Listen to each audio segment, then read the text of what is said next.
In this video, I will show you how to use the chain rule with trigonometric functions. Make sure you have memorized the derivatives of the 6 trig functions. The chain rule allows us to take the derivative of a composite function. First, you take the derivative of the outer function, leaving the inner function unchanged. Then you multiply by the derivative of the inner function. Example 1. Find the derivative of y equals sine 2x. So this is a composite function. First, we have to decide what's the outer function and what's the inner function. Sine is the outer function, and 2x is the inner function. So according to the chain rule, if you want to find the derivative of a composite function, first you take the derivative of the outer function, leaving the inner function unchanged. So we have memorized that the derivative of sine is cosine. So this will become cosine. Now that we've taken the derivative of the outer function, we leave the inner function unchanged, but we then multiply by the derivative of the inner function. The derivative of 2x is just 2. So this is basically the answer, but probably when you write your final answer, you're going to want to put the 2 in front. So your final answer will be 2 cosine 2x. Example 2. Find the derivative of y equals cosine x minus 1. In this case, cosine is the outer function, and x minus 1 is the inner function. So if we want to find the derivative, we start by taking the derivative of the outer function, the derivative of cosine, and that is negative sine. That's just something that we've memorized. You leave the inner function unchanged, and then you multiply by the derivative of the inner function. Well, the derivative of x is 1, and the derivative of a constant is 0, so there's nothing to write. So really, this is the answer. In fact, we don't even need the times 1 part. So you would write your final answer as y prime is equal to negative sine x minus 1. Example 3. Find the derivative of y equals tangent 3x. So the outer function is y equals tangent. The inner function is 3x. So the derivative of this composite function, we start by taking the derivative of the outer function. The derivative of tangent is secant squared. You leave the inner function unchanged, but then you multiply by the derivative of the inner function. The derivative of 3x is just 3. And this really is the answer, but probably you would want to put the 3 in the front. So 3 secant squared 3x. Example 4. Find the derivative of y equals cosine 3x squared. So by now you're probably getting pretty comfortable with this. The outer function is the cosine, and the inner function is 3x squared. To find the derivative of this composite function, we start by doing the derivative of the outer function. The derivative of cosine is negative sine, and we leave the inner function unchanged. But then we multiply by the derivative of the inner function. Get ready for the power rule. You have to multiply the 2 times the 3, and that's going to make 6. And you reduce the power by 1, which is just x. So this is basically the answer, but I'm going to go ahead and put the 6x in the front. So our final answer will be y prime is equal to negative 6x sine 3x squared. We need to slow it down a little bit for example 5. Find the derivative of y equals cosine 3x squared. This is not a composite function. At first glance, it sort of looks like maybe a product rule type situation, like we have a function times a function.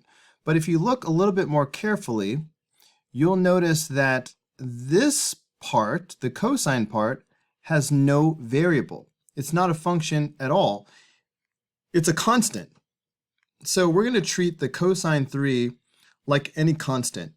So imagine that we had, for example, what if we had y equals 5, and then we had x squared?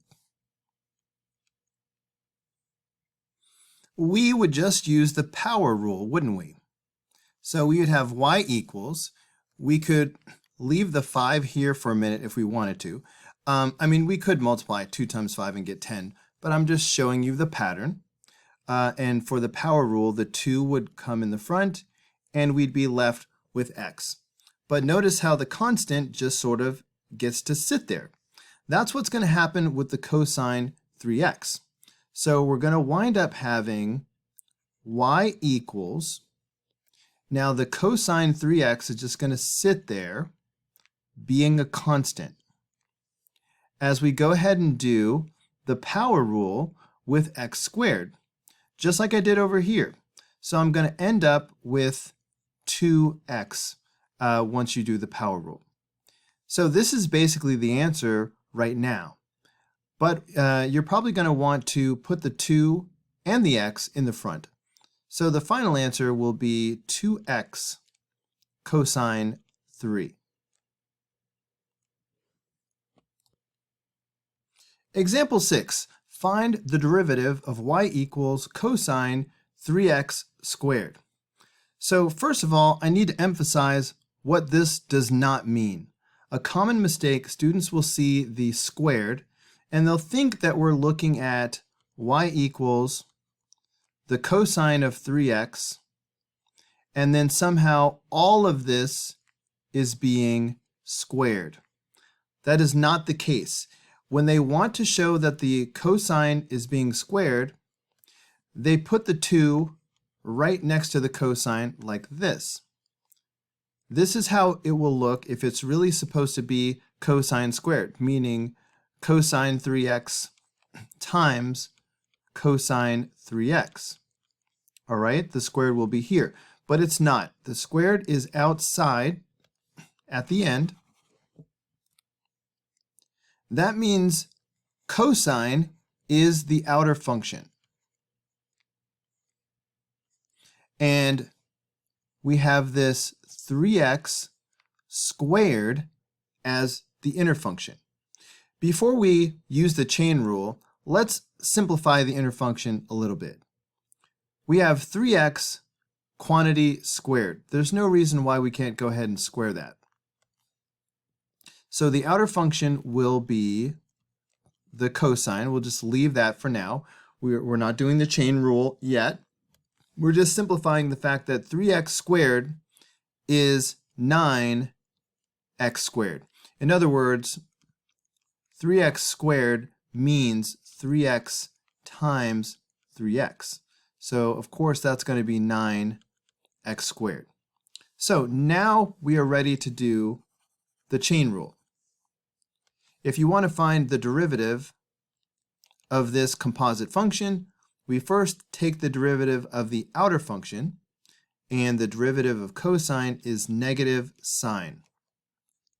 We leave the inner function unchanged, but then we multiply it by the derivative of the inner function. Using the power rule, we will multiply 2 times 9 and get 18. Reducing the power by 1, we will just have x.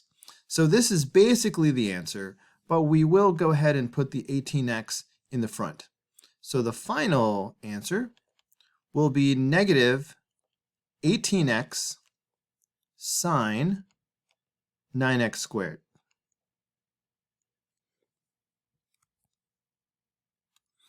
Example 7, find the derivative of y equals cosine squared x. When the 2 is in this position, it really does mean that the cosine itself is being squared, like cosine x times cosine x. So this will be a composite function, but be careful. The squared is the outer function. Cosine itself is the inner function. This is what cosine squared x really means. Cosine x, the whole thing is being squared. Now we can perform the chain rule, which says we will first do the derivative of the outer function. So by the power rule, this 2 will go in the front. And we reduce the power by 1, which is just 1, so we write nothing. The inner function stays unchanged. But then we multiply by the derivative of the inner function. The derivative of cosine is negative sine. I'm going to write negative sine in parentheses just so it doesn't look like subtraction. I want to make it really clear that I'm multiplying by negative sine x. So this is the derivative, but we'll just change the order a bit. And mostly this negative sign needs to make it out to the front. That's all I'm really going to change. I'm going to put this negative in the front, so we'll have negative 2 cosine x sine x. And that's the final answer. Example 8, find the derivative of y equals the square root of cosine x. Remember that the square root is the same thing as the 1/2 power. So as we rewrite this to emphasize which is the outer function and which is the inner function, notice that the outer function will be the 1/2 power. That's your square root, but I'm going to write it as the 1/2 power so we can easily do the power rule. The cosine x, of course, will be the inner function. So now we are ready to do the chain rule. Y prime equals, first you do the derivative of the outer function. So according to the power rule, the 1/2 is going to have to go in the front. So I'm going to have 1/2. Now we then have to subtract 1 from the exponent. So this would be like subtracting 2 over 2. I'm really subtracting 1. So that's going to leave negative 1/2 power.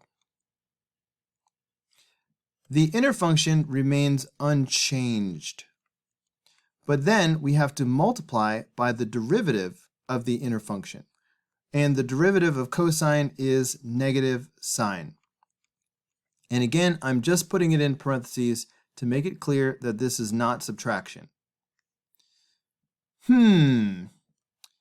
It gets a little confusing sometimes when you have this negative 1/2 power, when you have negative exponents. So I really want to focus on this part, and let's deal with it first. Okay, so what's going to happen with this? Please remember that if I have n to the negative 2 power, for example, that's the same thing as 1 over n squared. We know this, right? So if I have n to the negative 1/2 power, that's the same thing as 1 over n to the positive 1/2 power. So that's what is about to happen right now. I might need this space. Give me a sec. So I am going to take this and drop it to the denominator. All right, so I'm going to have my cosine x, and it's going to be to the positive 1/2 power because of the way I dropped it down. And the cosine x part, I'm just bringing that down. Let's see. We still have this 1/2 in the front, so we're going to be multiplying by 1/2. And then at the end, we are still multiplying by negative sine x. Now, this is the same thing as negative sine x over 1. So I think I'm going to write it that way just to make it just that much more clear what goes in the numerator and what goes in the denominator. Okay, so all of this is our y prime. So let's just clean this up a little bit. Again, starting with this fraction in the middle, I'm going to have 1 over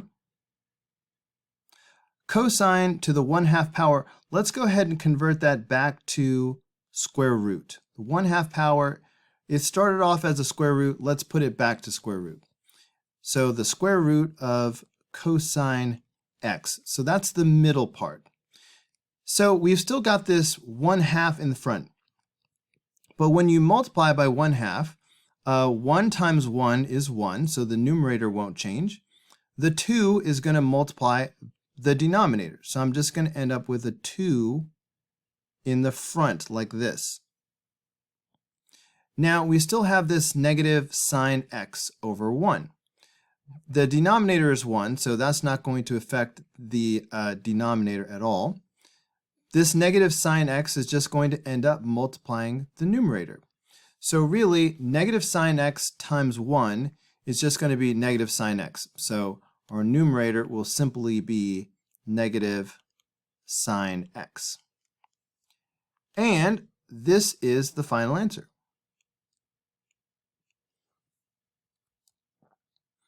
You could put the negative sign out in the front if you really wanted to, but I think it was fine the way it was. All right, guys, it looks like we saved the best for last. This is not just a function inside of a function. If you look closely, you'll see that we have a function inside of a function inside of another function. So let's start with the outer function.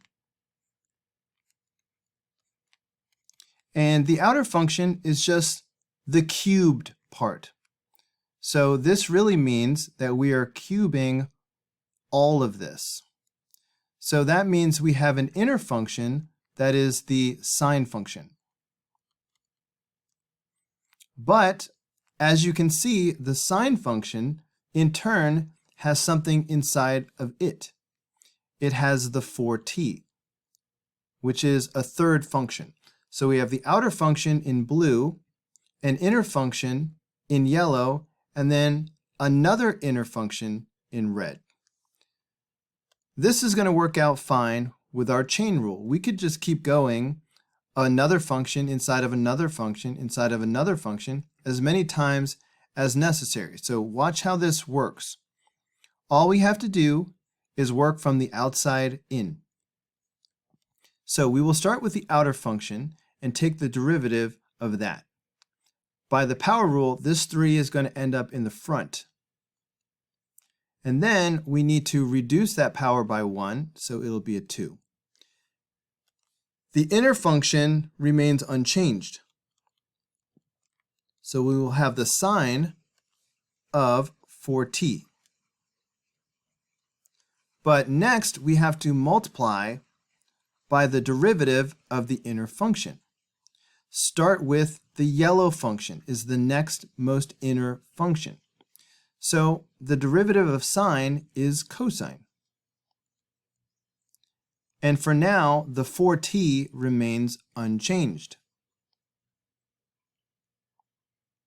All right, because now, compared to the 4t, the sine is the outer function.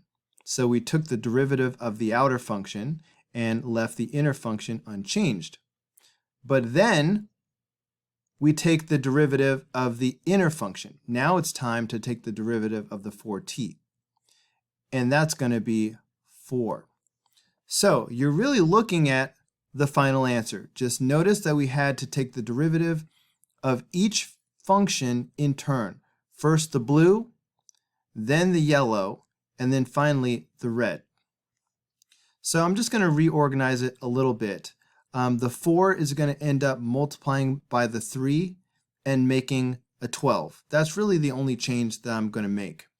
So the final answer is going to be f prime at t is equal to 12 Now, so we have this sine squared, so we're really supposed to write this as sine squared 4t, and then cosine 4t. So this would be the final answer.